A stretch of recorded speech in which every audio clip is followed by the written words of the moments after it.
નમસ્કાર, ગુજરાત 7 ન્યૂઝમાં આપનું સ્વાગત છે। શહેરમાં દિન પ્રતિદિન વધતી જતી મોંઘવારી અને રાંધણ ગેસના બાટલાની અછતને લઈને સામાન્ય જનતામાં ભારે રોષ જોવા મળી રહ્યો છે।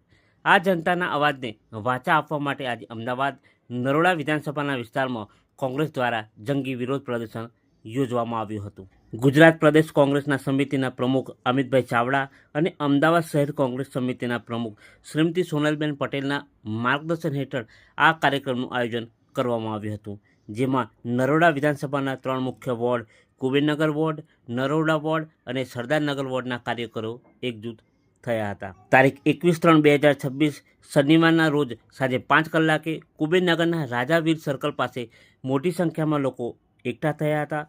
વિરોધ પ્રદર્શન દરમિયાન ગેસના બાટલાની અછત અને આસમાને પહોંચેલી મોંઘવારી વિરુદ્ધ સરકાર વિરોધી સૂત્રોચ્ચારો કરવામાં આવ્યા હતા। આ કાર્યક્રમમાં ખાસ કરીને મહિલાઓની સંખ્યા ઉડીને આંખે વળગે તેવી હતી, જેમણે રસોડાના બજેટ ખોરવાઈ જવાથી પોતાનો આક્રોશ ઠાલવ્યો હતો।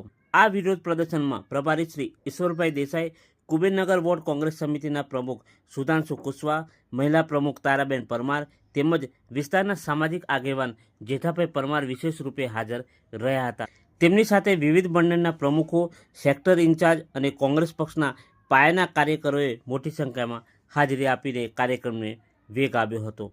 કોંગ્રેસના આગેવાનોએ જણાવ્યું હતું કે જો સરકાર વહેલી તકે મોંઘવારી પર લગામ નહીં લગાવે તો ગેસની અછત દૂર નહીં કરે તો આવનારા દિવસોમાં આ આંદોલન વધુ ઉગ્ર બનાવવામાં આવશે।